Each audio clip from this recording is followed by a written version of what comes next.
Welcome, everybody. I'm super excited about this shiur beginning because we're starting from the very beginning of Likutei Moharan. And the idea is that we'll continue to go through. And we've had a shiur that's been going through Likutei Moharan already on Shabbos that's gone through. Go on in, Nami. It's gone. It's been, I think, 3 years now. And we're up to Torah Yud Tes, and it's been a very, very amazing, high spiritual experience. And we're going to start it again now. And it's a weeknight shiur where people who don't live right close to the shul can come, and we can all get together to learn Likutei Moharan. So, secondly, it's very, very important and very exciting that we're able to bring together all these people from around the city who have a connection somehow to Rebbe Nachman, to Breslov, to the Torahs in Likutei Moharan. Maybe it's as the way they've been brought down by people like Reb Shalom Arush, maybe like Reb Chaim Kramer, Gedalia Fenster, all these people who are giving over these Torahs nowadays. A lot of people are cluing in to some of the incredible ideas that come out from Likutei Moharan and from Rebbe Nachman's Torahs.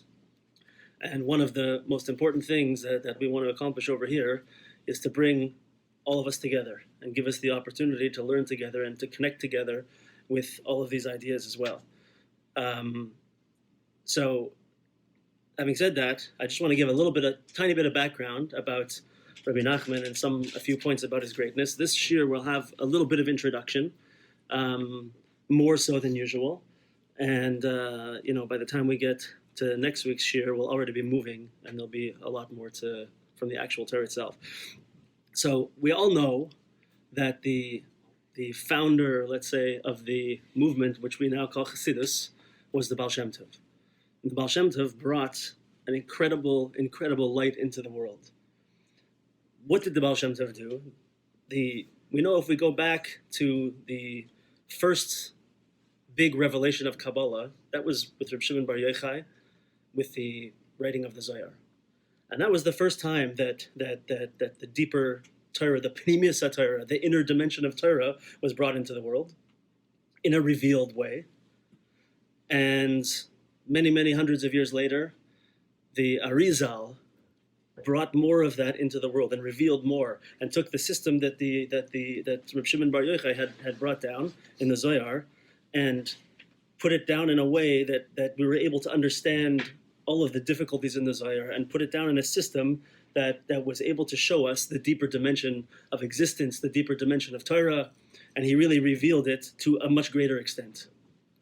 There were other Mekubalim that had other revelations after that. The Rashash is a famous one on the Sephardi side.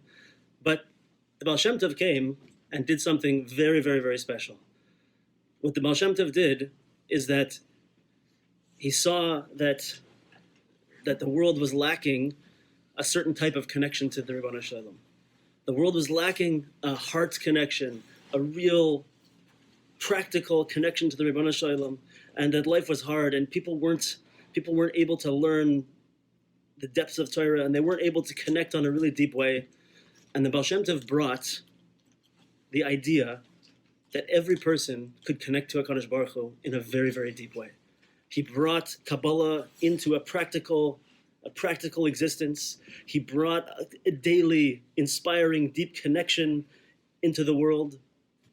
And by doing this, he really lit up the whole world and gave people a sense of connection and a sense of light, a sense of penimius. And from the Baal Shem Tov, all the other Hasidic dynasties came, and all the ones that we know today, the big things, they all have their roots in the Baal Shem Tov. And he was really the founder of everything in this realm. So Rebbe Nachman was the Baal Shem Tov's grandson. And he was, the Baal Shem Tov had a daughter named Udal, who had a daughter named Fega, and Rebbe Nachman was the son of Fega. And his father was Reb Simcha, who was also connected to the big Talmidim of the Baal Shem Tov. He really is, in a sense, sometimes people call him, he's really Hasidic royalty. The grandson of the Baal Shem Tov, and from the other side of the Talmidim of the Baal Shem Tov, and he comes from a very special place. And Rebbe Nachman is different from any other Chassidish sefer you'll ever find. The Torahs in Likutei Moharan are just a whole different way of looking at the world, a whole different way of expressing the deeper dimension of Torah, and on a very, very, very high level. Likutei Moharan not only gives over advice and gives over inspiration, but it's a multi-layered, multi-level, like unbelievable spiritual piece of literature. It's not just a regular sefer. It can be learned on multiple levels.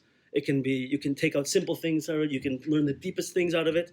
For example, I happen to have a friend who learns Kabbalah all the time, and he's very well versed in all of Kabbalah.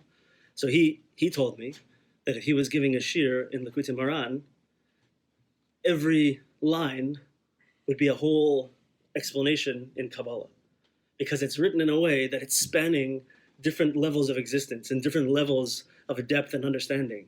So if you're a person who's a makubal, who knows all the whole system of the Arizal and all the deeper Torahs and everything, you can learn Likutei Moharan, and you can be, every step of the way, you can have, tremendous notes trying to understand the deeper existences. And then again, you can come down a little bit and you can understand some of that, and you can have a connection to it on that level. Or you can be a person who is a little simpler and can just take out practical, personal meaning from it on a lower level. But what we find with Likutei Moharan is that there's something there for everybody, and it opens up a whole new world of understanding, and a whole new way of looking at the world. And welcome. So the greatness of Rebbe Nachman. Maybe slide down and put a notation. The greatness of Rebbe Nachman.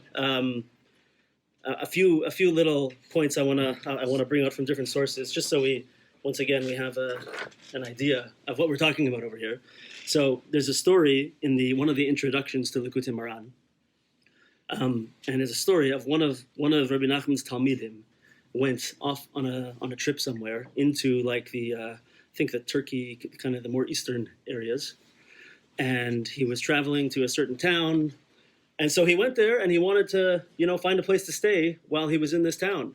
So he asked around, and he asked if he could be connected to the Rav of the town, because the Rav of the town was known to be a tremendous Talmid Chacham and a Baal Chesed, and he knew that he would be able to go to this Rav and he'd be taken care of. So he went to this Rav, and while he was there, this is while Rebbe Nachman was still alive. While he was there, he saw that there was a Likutei Moharan on this Rav's table, and so he said to him, kind of like, this was one of the talmidim of Rebbe Nachman. So he said to him, "Oh, I see you have Likutei Moharan." And the Rav looked at him and said with like surprise, "You have an idea about the author of this sefer?" And he said, "Not only do I have an idea about the author of this sefer, but I know him personally. I'm a talmid of his." And he said to him, "You understand what's written in this sefer?" And he said, "According to my own level, I understand what's written in the sefer." And he looked at him very sharply and said to him, "I don't think there's a single person in the world who really understands the depth of what's going on in this sefer. It's so multi-leveled and so deep that this is the way, the smarter a person is, the more connected they are to the deeper Torah, the more knowledgeable they are, the more they are blown away by Likutei Moharan. It's unbelievable."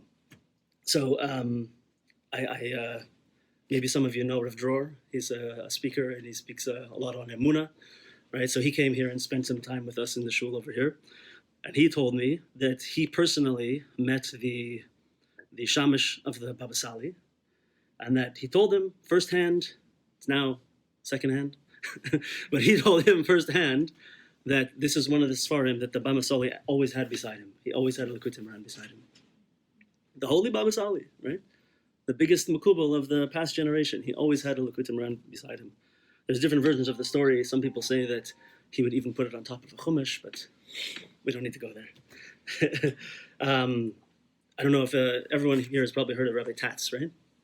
So Rabbi Tatz is a very famous speaker, and he had a Rebbe named Reb Meir Shapiro. Meir Shapiro was sort of considered, he was nifter only like maybe, 2 years ago, something like that? 2 or 3 years ago? He was considered sort of like the Rebbe of the Rosh Yeshiva. He was the person who taught deeper Torah and taught the penimius to those who were like the biggest Talmidei Chachamim around, right? So someone told me recently that they were in a yeshiva, and it happened to be that in this yeshiva, some of the Bacharim had started to learn Likutei Moharan, and it started to kind of be pulled towards Breslov.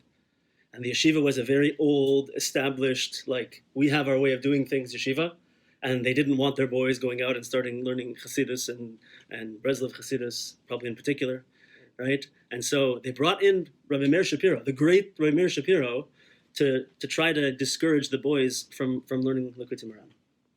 But what did he say to them? He didn't say to them, it's nonsense. Don't go there. That's not the real stuff. Don't do that. He said to them that the Sefer of Likutei Moharan is so deep and is so vast that I don't even really understand the depth of it. And it's not for you right now, is what he told them. That's what the holy Rebbe Meir Shapiro told them. It's such an incredible Sefer, and it's so deep, it's just not for you right now.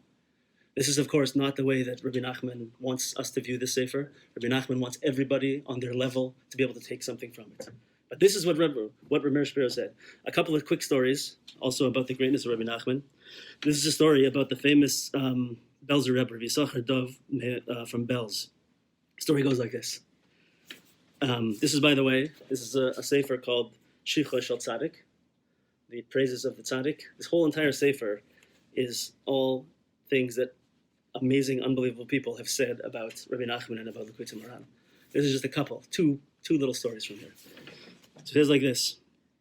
There was a certain chassid from Belz named Reb Chaim Nota Katz, and he was one of the elders of the Belz community. And it happened one time that he went in, that the chassidim went into the room of the Rebbe, and the Belzer Rebbe, and they saw that on his table was sitting the Sefer Likutei Moharan. And so the Rebbe could see that they were a little bit aghast. They had never thought that they would see such a thing on the Rebbe's desk. And so he answered them and said, Al yipale hadavar beinechem. This should not be, you shouldn't be freaked out about this in my own English. Shekein Rebbe Nachman hayakadosh elyon. Rebbe Nachman was the utmost holiness, was Rebbe Nachman, said the Belzer Rebbe way back then. There's another great story over here. Yeah, so it says like this. This is going on the famous Divrei Chaim of Tzanz.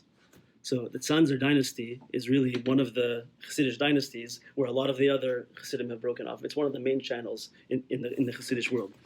So it says like this. It happened that a few of the people from the Tzanzer Hasidim had started going, and one of them in particular started to become a Breslover. And his family was upset about this, and his father went to see the Rebbe and to ask him what he should do to stop him from being in the situation. He went to the Rebbe. And so the Rebbe said to him like this. He said to him, the person that he went to ask told him about the Rebbe like this, that when he prepares the table, the Shabbos table for the Rebbe, the Tzanzer Rov, it's a Rabbi HaKadosh Mitzanz, Heinichu alav es a Sefer HaKadosh Likutei Moharan. He put on his Shabbos table the Sefer Likutei Moharan, the Tzanzer Rov. V'hu nahug l'kanoisai, and he was nohig to call it what he named the Sefer Likutei Moharan, mein Shabbos Sefer. He called it his Shabbos Sefer. That's what he learned on Shabbos. So, like I said, the Sefer over here is full of these type of praises of the Sefer Likutei Moharan. Why am I telling us this? We're going to see it for ourselves. We don't really need to go there. But it's just a good thing to have in mind when we start, that the people who are the highest in the world always have fantastic things to say about Likutei Moharan. If someone would tell you that Likutei Moharan is fluffy, bubbly stuff, it means that they have not learned it, for sure, without a doubt, or they're not able to learn it, no question. We're going to see. It's an unbelievable sefer.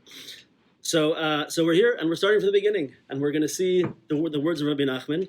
Like we said, many of us have seen ideas from Breslov or Hasidim, from Rav Shalom Arush, from Rabbi Eliezer Brody, from Reb Chaim Kramer, who's translated all this Svarim, from Rabbi Nosson Maimon, right? There's all these different places where Breslov or Hasidus is coming down.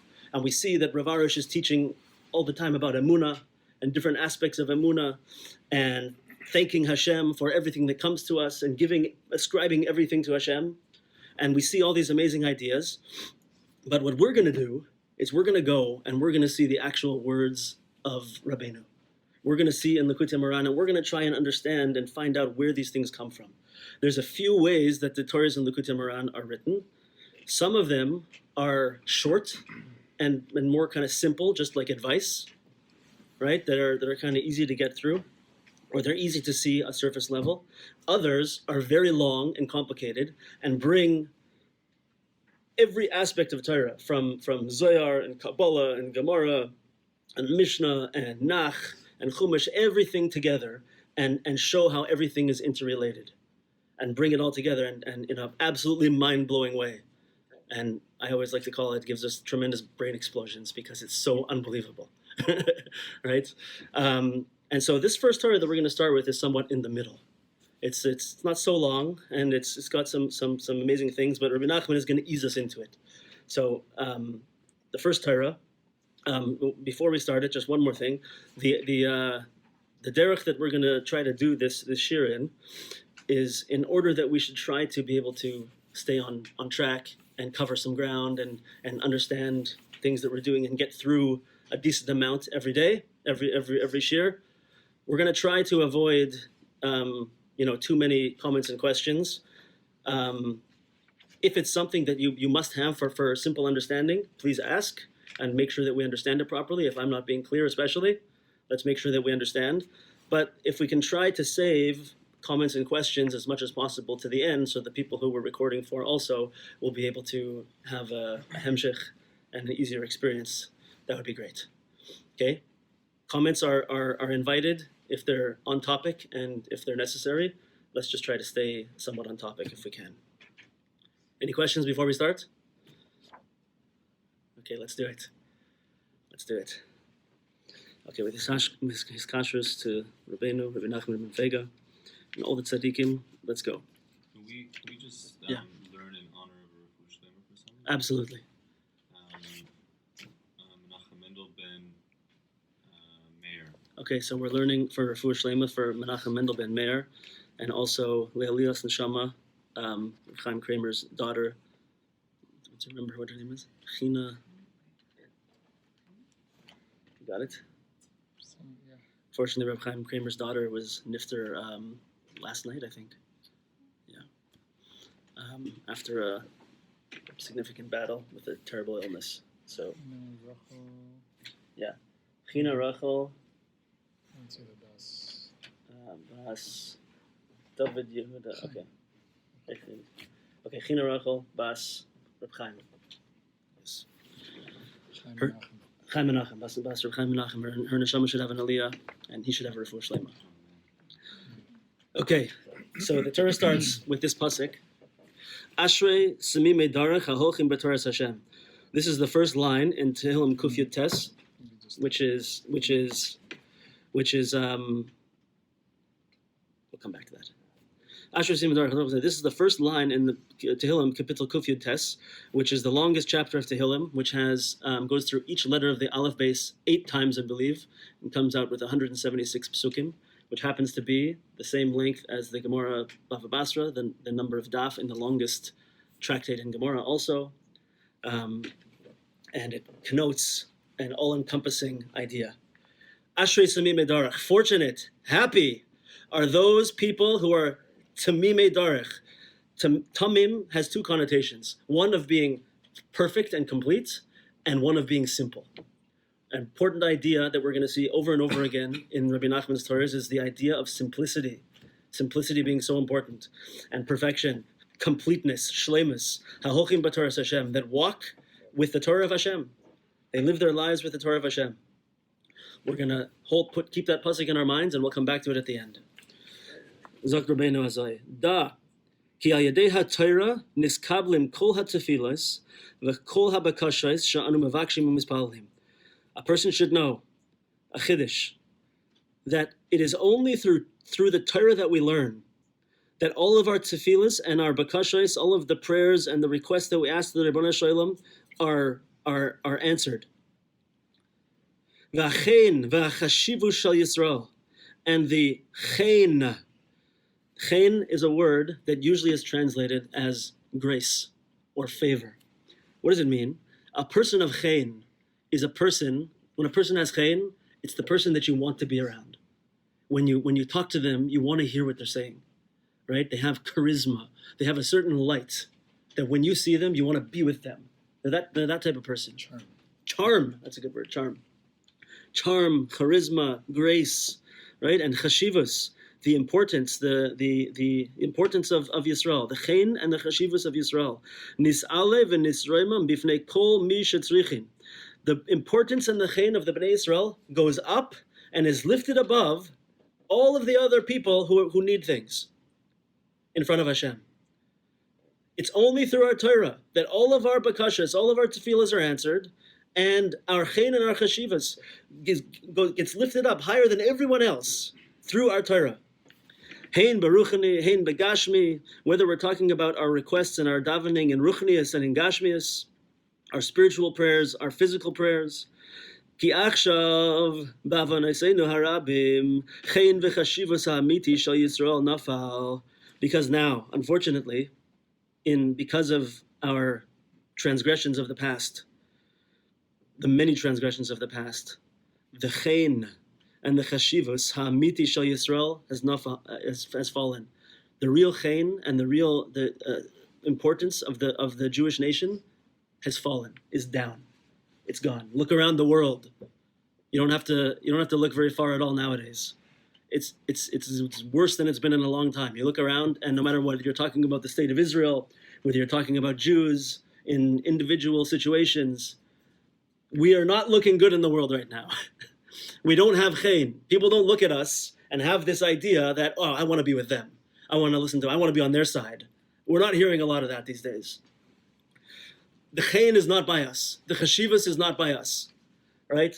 Where do we see that the chashivas and the chen is now? Ki achshav, ikar chashivas v'achen hu etzlam. At this point in history, the main importance and the main charm and grace is by the goyim, by the other nations of the world. Where do you see it? Who has the chen right now? I'm really asking a question, by the way. Who has the chen right now? Who has charm in the world? Who do people like? Who do people want to be around? Adam. Who? Adam. Adam. Yeah. Without being so from. Okay. More simply, who do people? Hollywood, right? Movie stars have chen. Everybody wants to know what's going on with movie stars. Everybody wants to hear what they have to say. They have tremendous charm and chen in the world, right? And chashivas, right? Who has sports stars? One of our friends always says, who has the chen and the chashivas and the malchus is LeBron James, right? I don't know if he still does. He's going down, right? I'm not into sports so much. I've heard. I don't really know. Yeah, right? LeBron James, the sports stars, the movie stars. As far as the nations of the world go, it's unbelievable to me. I was driving thinking about this Torah today, and I'm thinking about the fact that you have Eretz Yisrael, and it's surrounded by people that are declaring themselves to be evil, basically. Right? And they're very clearly stating that they want to kill all these people, and they want to kill people who go against their philosophies, and they want to remove Eretz Yisrael from the river to the sea. They chant it in universities nowadays. This is what they're saying. And for some reason, we're the bad guy. The nation that is like making all these medical breakthroughs and doing all these wonderful things in the world and going to help people and sending out, it's absolutely unbelievable. It's such an obvious statement that the chen and the chashivas of Bnei Yisrael has fallen. And for some reason, everybody is looking the other way. It's unbelievable. This is the situation that we're in right now. So that's where we're holding. So how do we get out of it? Aval al yedei haTorah nis'ale hachen v'chashivus shel Yisrael. It's through the Torah that our chen and our chashivus is going to go up. It's going to be nis'ale. It's going to go up. Ki haTorah nikres, because the Torah is called, the pasuk in Mishlei calls the Torah ayeles ahavim v'yalas chen, a beloved deer and a graceful gazelle, I think is the proper translation.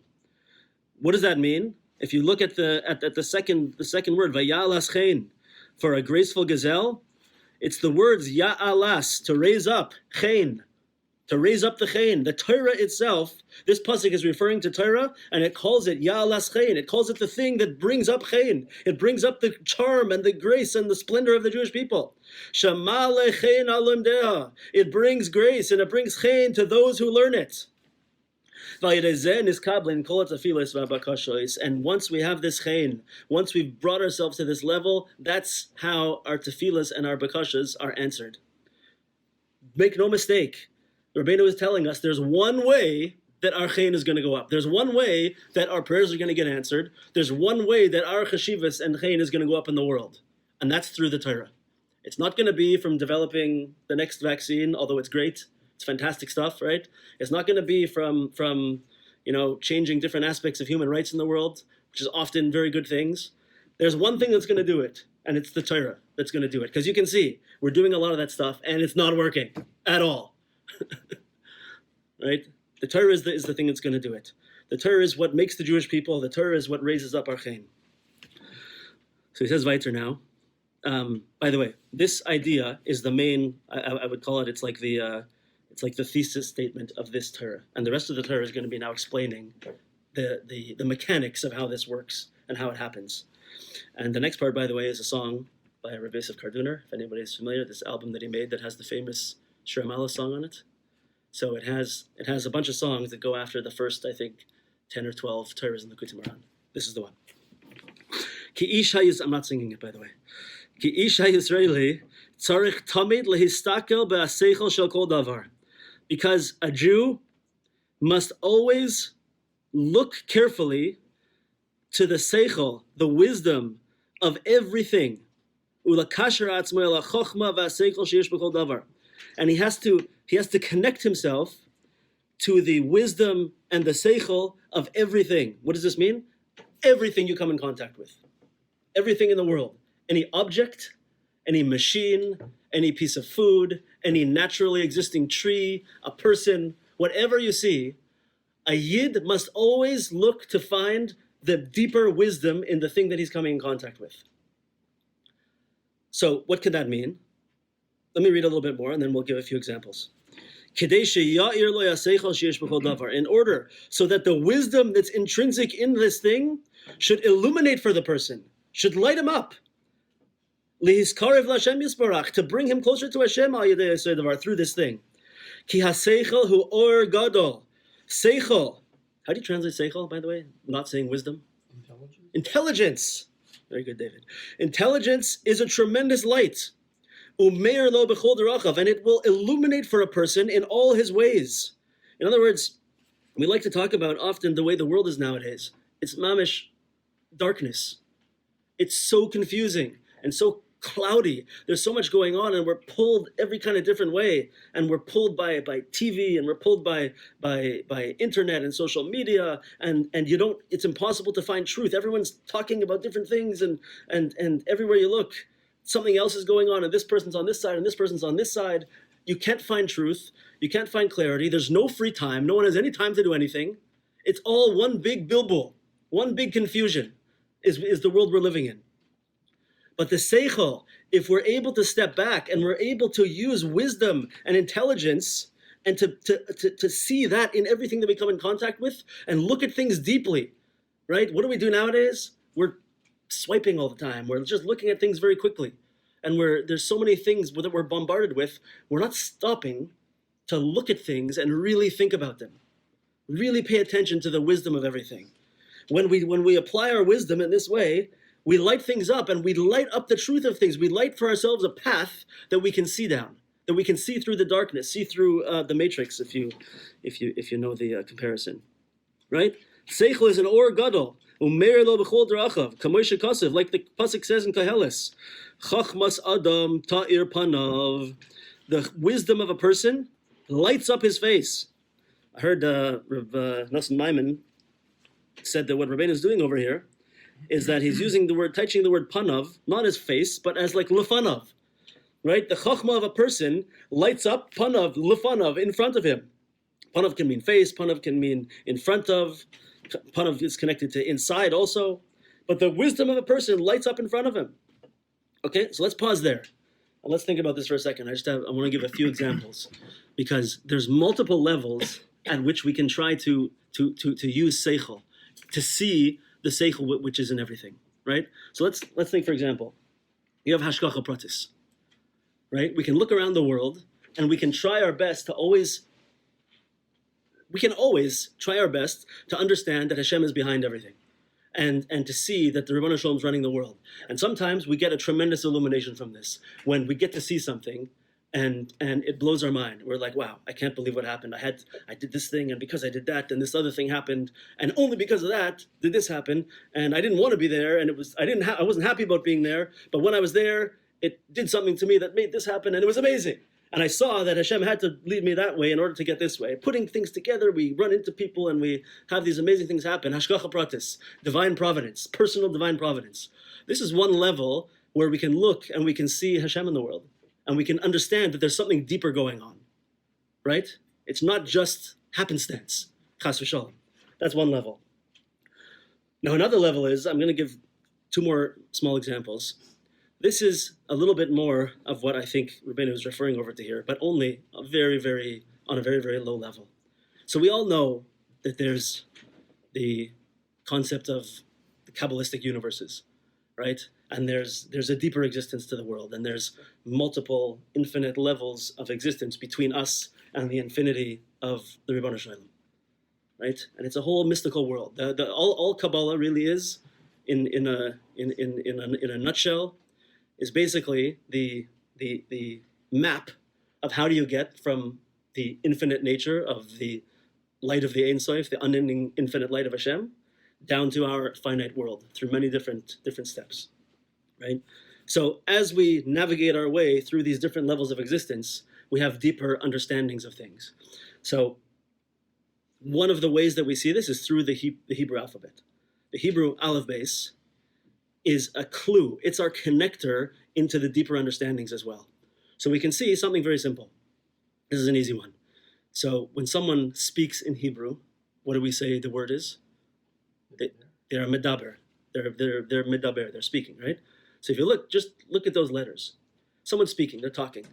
We can see just built into the Hebrew language that there's a deeper understanding. There's seichel in there that's much more than we would just think when we call someone a speaker. So if you look at the word medaber, mem, dalid, beis, resh, right? So the mem, we'll leave that one pretty simple. Usually means, as a prefix, it means from, right? What does the next word is dalid? Hebrew, what does the word, what? It's a door. It's a door, right? Dalid or dalit is a door. Beis. What does beis mean as a prefix? What? It means house. It works also. And as a prefix, it means in, right? And the last one is resh. What does resh mean? Head. Resh or rosh means head, right? So what's medaber when someone's speaking? It's from the door that's in the head. That's where speech comes out of. It comes from your mouth is the door that's in your head. When you speak, it's coming from the door that's in the house of the head.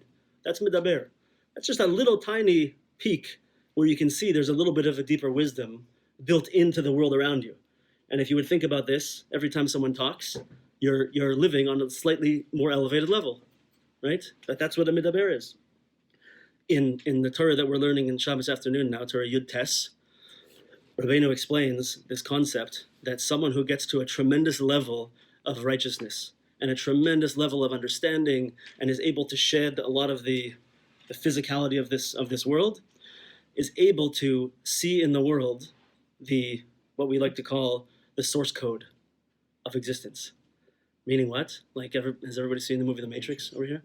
So you know how like he's able to see past the matrix and he sees that everything is made out of all this like computer code, right? So really, we understand, and this is for many, many, many sources, that the world was created with the Hebrew language, with the aleph base, different ways. And so everything that we come in contact with is somehow is representative of the code that it's written with, right? So meaning what? Like just for a quick example that he brings, is that when Chava was created, she was called Isha, and Adam Rishon was called an Ish, right? Why? Just make a different name already. It's confusing. You gotta have Ish and Isha, and then you have this whole thing in Hebrew. If you're talking about her husband, it's Isha also, right? It's confusing. Why does it have to be the same word with a hey on the end? Why can't it just be there's two different names? He's Ish and she's whatever. Make something up, right? So Rebbe Nachman explains, and many sources explain, that it's not that she had to be called Isha. Rashi. Because, what? It's Rashi on that pasuk. So Rashi on that pasuk, thanks Shmuley, Rashi on that pasuk says, from here we see that the world was created with the Hebrew language. Why? Because she has to be called Isha. Why? Because she came from Ish. That Ish has to be part of her name. Because she came out of Ish and got something added to her. She's Isha. She had to be called that. Because that's her source code. She's written that way. She's like, her program is written that way. And so it gets replicated or like 3D printed into the world as Chava. Because that's what her name is and that's what it has to be. You understand? So Hashem created the world with Dibor. Yeah. In a sense. Yeah, absolutely. Also the door, whatever, it was like basically what Hashem's inside coming out of the door of Hashem in a sense. 100%. And there's so much more to it because it's the Bereshis is Beresh, and there's a lot there. Yeah. It's created with the Sarah Mamar. So we know that there was 10 utterances with which the world was created, and he also brings that there was 32 times that the name Elohim is used in creation, which is Lamed Beis, and there's a whole Indian over here. Without getting too deep into it, we see over here that there's that. So he says someone who gets onto this incredible level of existence is able to, when they drink their tea, they don't have pleasure from the physical existence of the tea. Rather, they're able to understand and see and have pleasure only from the letters of creation that make up this tea that they're drinking. To see on such a deep level and to have such a deep spiritual connection to every piece of food they eat, and it plays into the concept of making brachas and making tikkunim on food. When someone on this level eats a piece of food and makes a bracha on it and has this understanding of it on a spiritual level, it's a whole different experience, a whole different tikkun for that food. That food is fulfilling its purpose to the utmost degree, right? So he brings over there, just as a quick example, for example, someone who's on this level and who's able to understand the way things are made up, maybe in like a scientific type of way, and someone who's able to know all of Kabbalah and all of the other wisdoms of the Torah, he would be able to see and know that something that's sweet has a certain koyach, a certain power of sweetness, which will sweeten something and soften something. It has a power of sweetening and softening. And if he knows all about Kabbalah, he'll know that power of sweetening and softening comes from the sphere of chesed. And then he'll know that the sphere of chesed expresses itself as, if I remember correctly, I'm not a Kabbalist, so don't quote me on this, that expresses itself through the letter Beis. So he's going to know that somehow in the source code of this food that he's eating that has sweetness to it, it has the letter Beis in it. And he's going to be able to find the other strength, the other qualities of this food, and know where they come from and what the letters are that create it. And then when he is sitting to eat this thing, and he has all these, he thinks about it. He uses his seichel and his wisdom, and he imagines all the things that it's made up with, and the powers that, and the forces that come in to make it, and what they do, and what the letters are. He has a spiritual illumination with this food that we are not privy to, right? So he is seeing the world. He is seeing the seichel shebechol davar on a way, way greater level than we can. I mean, me anyway. Maybe some of you guys are holding on this level, right? I'm not seeing it yet. So these are just a couple of examples. Rabbeinu is telling us a person must always be looking for the deeper wisdom in everything that we come in contact with. Whatever level we're on, and it'll grow. And as we become more wise and we learn more Torah and we become more connected on a spiritual level, we'll be able to see more wisdom in everything that we come in contact with. I have to say at this point that this is one of the things, and we see it all over the place in Likutei Moharan, that really, really pulled me about Rabbeinu's Torah. And that is that you see that one of the things that he does that I always felt I was missing is that he explains to us, he teaches us, and he wants us to always, wherever we are, in whatever situation we are in, to be conscious of the Ribbon Shalom, and to be conscious of our spiritual connection to everything we're coming in contact with. We don't just go through the world and you know, on autopilot as a robot. Wherever we are, we should be thinking about some deeper wisdom about what's going on here, right? Whether it's the level of the letters or whether it's a lesser level. I was driving in my van today, and I was thinking about this concept, and I'm like, what's the story with my van? What's the deeper wisdom in my van? It's a really old, rusty van, right? What's the deeper wisdom in it? I don't know what the deeper wisdom is, but what did I do? I thought about how it does important things for me, and it enables me to travel distances that I wouldn't be able to otherwise, and it enables me to go and to pick up my children and to take them to yeshiva and to go and see other people and to learn with people, and it enables me to do all these things, right? Is that tremendous deep wisdom, seeing the letters behind everything? No, but I was forcing myself to think on a deeper level about my rusty van, right? And when I think about my rusty van on that little bit of a deeper level, I'm connecting to HaKadosh Baruch Hu through my van and coming closer to him right at that point. Because I'm mindful of what HaKadosh Baruch Hu has given me and what I'm doing in the world. When you see other people, when we all come together and we're learning Torah and we're seeing each other on a spiritual level, it's a mind-blowing experience. It's much deeper when we're coming together and appreciating Torah together and there's neshamas together. It's a whole different level. But this is what Rabbeinu asks us. Whether it's with the Torah Azamra, to look at the soul of every person you see, not look at them as their bad qualities, look at their good qualities and see their soul.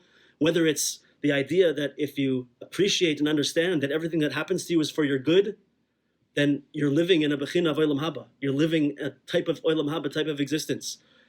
But it's because you're looking at everything that you come in contact with and ascribing the Ribbon Shalom to it, right?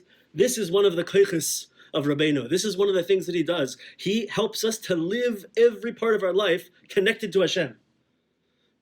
And that I don't see everywhere. This is something very special.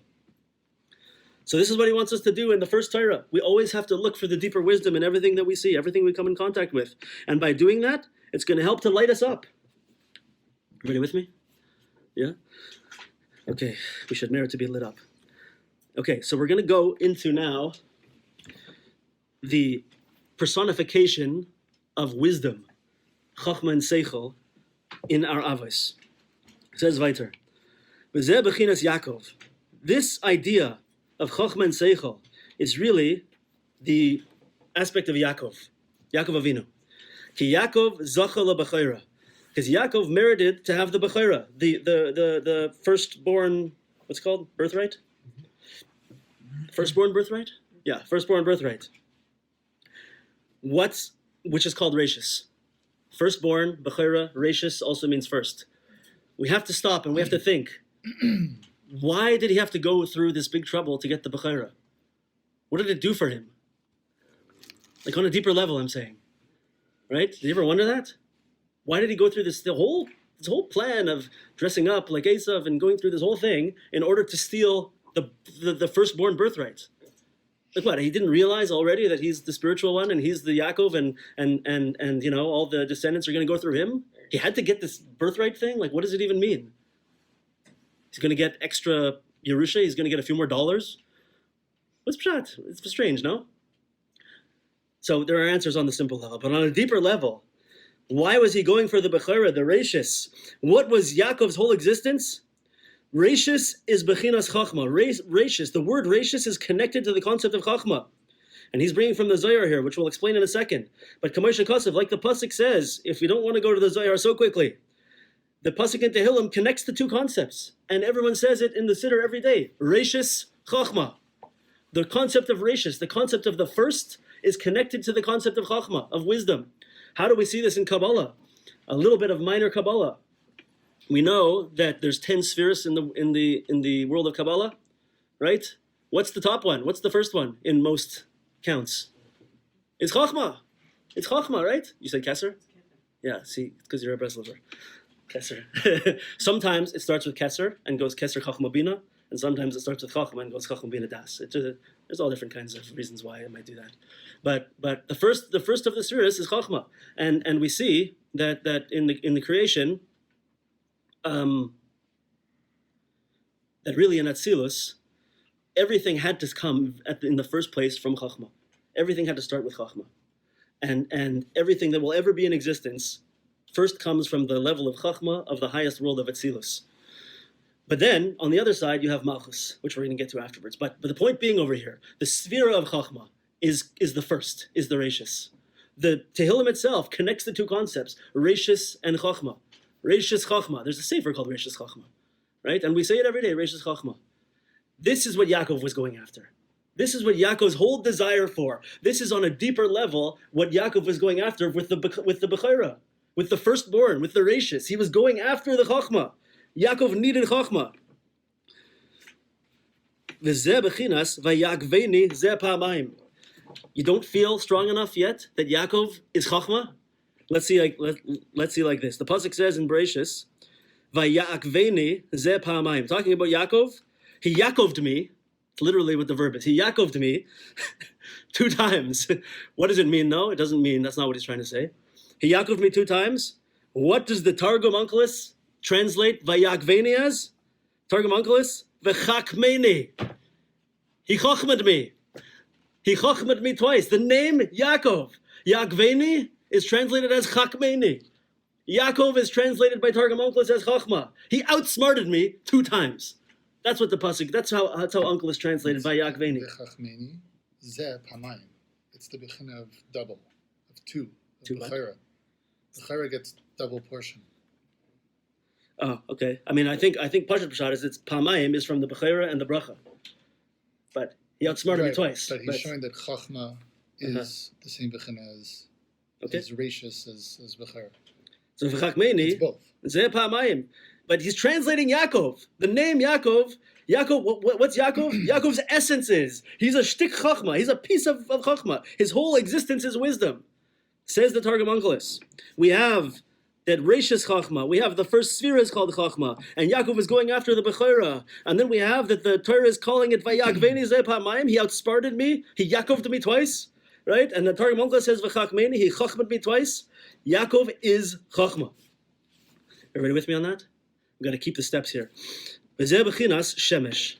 This is also an understanding of, an aspect of the sun. Why? Ki ha-seichel hu me'ir loy b'chol derachav k'may ha-shemesh. What does the seichel do? What did we talk about the seichel does for us? The seichel lights everything up for us. It lights up a path for us. Just like the nature of the sun is to bring light. So too the nature of the seichel is to bring light. Right? What do we when we don't understand something and we can't think of something, we can't see the wisdom of something, or we can't understand something, we say we're in the dark. Right? It's cloudy. I'm too cloudy. I can't understand it, right? But when we can see and we understand something with our seichel, it's crystal clear. It's illuminated for us, right? This is what seichel does for us. This is what chachma does for us. Ha-seichel hu me'ir loy b'chol derachav k'may ha-shemesh. Just like the sun. V'zeh bechinas, and this is also like what the pasuk says in Mishlei. What does the pasuk say in Mishlei? Va'oirech tzadikim ka'or noiga, hoylech va'oir ad nachon hayom. The way of tzaddikim is like the light of is like a splendorous shining light that it goes and lights up until the middle of the day. What's ad nachon hayom? Which means like the middle of the day when the sun is lit up. That's the or of tzaddikim. That's the way of tzaddikim. That's the light of tzaddikim. They are having an illuminated experience like the middle of the day, like the sunlight of the middle of the day. V'zeh bechinas ches. And this really, all of this we're talking about, the chachma being the reishis, being the first, being Yaakov, and having all these things in line with it, is connected to the letter of the aleph base that we call the ches, the chet. Loshen, which if you look at the way he spelled ches over here, ches yud taf, right? It's also the essence of the word of the letter ches, a deeper level of the letter ches, is chius, is life force, is being alive. That's what ches means, right? Ki ha-chochma va-seichel hu achius shel chol davar. Wisdom and intelligence, the deeper aspect of everything, and the chokhmah is the life force of everything. Kamoisha Kosov, chokhmah ha-chokhmah techaya, like the pasuk says in Koheles, that the chokhmah is what gives life, is what illuminates, is what enlivens any object. And as we said, if we would be Kabbalists, or if we would get a little bit into the world of Kabbalah, we would understand that everything comes through chokhmah. All the life force, all the light, right? Everything that comes from the Rebbe Shalom, we call in Kabbalistic terminology light, right? Even though it's not a physical light, it's totally spiritual up there. It has no physical capacity whatsoever. But it always has to come through chokhmah first. It always has to come through chokhmah first. When it comes through chokhmah, it comes down, the light comes down and goes through all its different transformations and ends up in the physical world. That light that came through chokhmah is the sustenance of everything, is the life of everything. So chokhmah is the first, is the thing that illuminates everything for us. And when we look and we try to see the wisdom in everything, it lights up our path. It's connected to Yaakov very strongly. It's connected to the Shemesh very strongly, which I'm going to show you something right now that's going to blow your mind, maybe. It's connected to tzaddikim. It's connected to the letter ches, right, which is the chokhmah of the first shiur, and it's the life giving. It's where all the life force comes through, and it all comes together in this realm of ches. I want to just quickly show you something that I couldn't believe this when I saw it. So in one of the commentaries on Likutei Moharan, this is called the Mea Nachal. It says like this. Okay, Zebechin is Yaakov. We're talking about this idea of Chachma being Yaakov's essence, right? Ki Yaakov halach b'derech hazeh v'zachal ha'chachma hazayis. Yaakov walked in this path, and he merited to have this tremendous wisdom. Ad shenaisa orloi b'chol derachav k'may shemesh, until all of his pathways were illuminated for him like the light of the shemesh, like the light of the sun. Ki Yaakov hu bechinas shemesh. Yaakov is the concept of the sun, of the shemesh. Okay, I know what you're all asking, because I was asking the same thing. This is the thing I don't see. How do you know this? Where do you see the connection of Yaakov and the Shemesh? Right? I hear it's illuminating, but it's not as strong as I would like it to be. The connection between Yaakov and the sun. You feel the same way? Anybody? Yeah? I know my wife feels the same way, for sure. Right? So, how do we see it on a deeper level? V'ayin b'medrash rabbah. The regular medrash, the medrash rabbah, on Bereshis Parshas Samaches, al pasuk v'hinei hashemesh v'hayareach. In Bereshis, there's a pasuk that says v'hinei hashemesh v'hayareach. There was the sun and the moon. What does the medrash say on this pasuk? The medrash says, Amar Yaakov. Yaakov said, Mi gilaloi sheshmi shemesh. Who revealed to you that my name is Shemesh, that my name is the sun? Sorry, can you repeat that? Yaakov said on this pasuk that says hashemesh v'hayareach, hinei hashemesh v'hayareach. The Medrash brings that Yaakov said about this, who revealed to you that my name is Shemesh? Says the Medrash Rabbah, right? So if you wanted to see from a very solid, regular source, the Medrash Rabbah is pulling out from this deeper understanding. Anyone who would read the Medrash would be like, oh, interesting. Yaakov's name is Shemesh. We're seeing a whole background over here that Medrash is pointing us to a very, very deep understanding of Yaakov. We see that Yaakov is Chachma because of his going for the Bechorah. We see that Yaakov is Chachma because of his name, Zeh Yakveni. That Yakveni is translated as Chachmeni. We see that Yaakov is Chachma. And we see that the Shema and that Chachma illuminates, and that the sun illuminates, and that the Shemesh is this Bechin. By the way, in Kabbalah also, the sun is absolutely connected to Chachma, and the moon is absolutely connected to Malchus, which we're going to get to next time. Right? All these things are coming into line. And here, the Medrash is saying, oh, you want to have a little hint where all these things come together? Yaakov, this shtick of Chachma, his name is Shemesh, and he's admitting it to you, right? So this is what the Medrash is telling us over here. I guess we should stop now. It's been like an hour. But next week, we're going to start to get into how this concept of chen and chashivas, and coming through Torah, coming through wisdom, and Yaakov's connection to it, and the sphere of Chachma, and the sphere of Malchus, and the sun and the moon, we're going to start to see how they're all going to come together and show us something absolutely amazing. So that's it for today, Shkoyach. Any questions? Alongside Bereshis is Bechachma, right? Unclosed. First word of the Torah, Bereshis Oh, bara. yeah. It says Bechachma. I think Bechachma bara. Yeah. Anything else? Why is it important for, or maybe it's not, but why is it important that Yaakov is the Shemesh? Or is it only because he's the Chachma and that makes him the Shemesh? Or is it like what came first, chicken or the egg? What? You mean, why is it important that we see that he is connected to the Shemesh? That's a good question, and it is because he's using that to lead us into the very next paragraph, which is going to go into a lot of depth about this concept of the sun and the moon and how it relates to Chochmah and Malchus and how Yaakov plays into that whole thing. So you're asking the perfect question because it's the very next thing that we're going to discuss next time. But we have to show, this paragraph has to show that Yaakov is entirely a shtik Chochmah and that Yaakov is entirely connected to the Shemesh and the Chochmah and the letter Ches. And from there, we're going to move on and start to build the rest of the Torah. So, great question. I'm not answering it till next week. Yeah. Anything else? All right, thank you so much.